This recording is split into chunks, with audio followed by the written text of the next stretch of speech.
شوی او په نبی پاک علیه السلام په 23 سال کې دغه قرآن کریم 3 نزولات لري.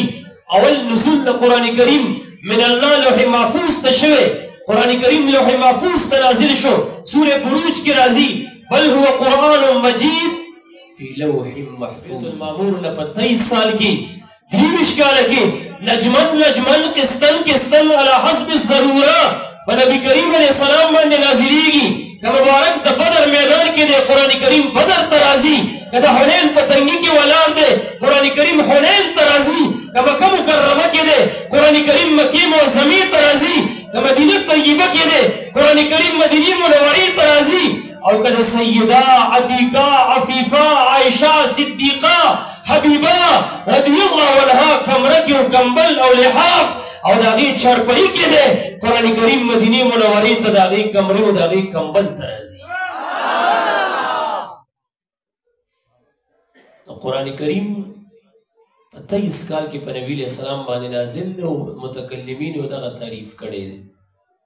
متن عقید طحاویه کې امام طحاوی رحمت الله علیه فرمایي وان القرآن کلام الله منه بدأ بلا كيفية قوله وأنزله على رسوله وحيا وصدقه بذلك وصدقه المؤمنون على ذلك حقا. دا ورته اشاره کړې ده. اصولیین بیا ځان ته تعریف کوي یو جامع او معنی چې مشتمل وي په جنس او فصول باندې. اما الكتاب فالقرآن دا جنس ټول مقروءاتو ته شامل دی، که نازل من السماء وي کني او بیا وی المنزل نو دې سره هغه مقروات چې منزل من السماء نه دي هغه خارج. او بیا علی الرسول کې الف لام مهدی دی، نبی علیہ السلام مراد دی دا بل فصل. نور کتب سماویون احتراز راغی تورات انجیل زبور خارج. او بیا والمکتوب فی المصاحف الشیخ والشیخة اذا زنیا فرجموها غتنا خارج. دغه هغه مصاحفو کې مکتوب نه دی. المنقول عنه نقلا متواترا قرأت شاذه غیر مشهوره غتنا خارج. او بلا شبهاتین د دې اخیری جملې لپاره تاکید دی. د هغې تعریفونه کړي.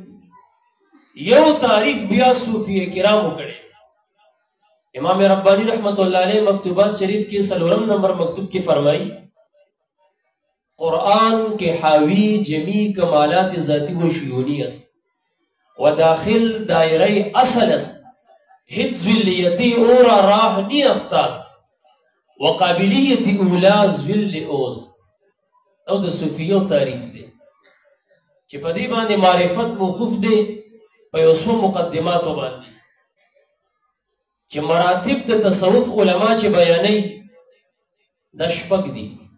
یو مرتبه د صفات الهیه ده، بیا د هغې نه فوق مرتبه د اسماء الهیه ده، بیا د هغې نه فوق مرتبه د شیوناتو ده، بیا د هغې نه فوق مرتبه د اعتباراتو ده، بیا د هغې نه فوق مرتبه د شان جامع ده، بیا د هغې نه فوق مرتبه د ذات احدیت ده.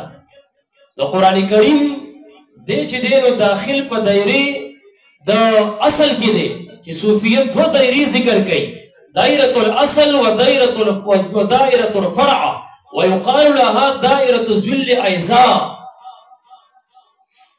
او 3 ولایتونه ذکر کوي، ولایت صغرا، ولایت کبرا او ولایت علیا. ولایت صغرا عبارت دی د حصول د تجلی د صفات فعلیونه. تاسې په علم کلام شریف کې ویلي دي صفات په 2 قسمه دي، ذاتیه دي او فعلیه دي. فعلیه لکه ایجاد او ترزیق، اعزاز و اذلال وغیرہ وغیرہ. هغې کې بیا مختلف فروق متکلمین ذکر کوي، اخوانه ورځم. نو دغه ولایت صغراش او هر چې ولایت کبرا دی نو هغه عبارت دی د حصول تجلی د صفاتو حقیقیو ثبوتیو ذاتیو سمانیو نه چې د هغې تجلی چاته حاصل شي نو دی مشرف شو په مقام د ولایت کبرا باندې. او هر چې ولایت علیا دی نو هغه عبارت دی د حصول تجلی د اسماء الهیو نه چې د هغې تجلی چاته حاصل شي چې هغه فرشتګان دي.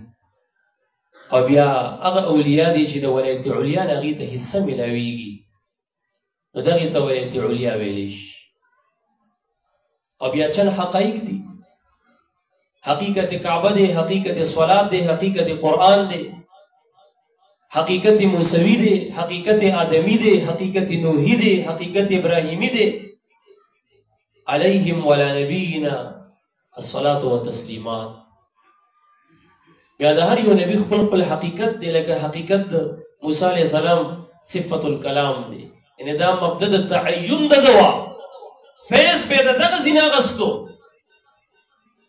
او مبدا د تعین د آدم علیہ السلام چې ونه هغه صفت التکوین دی.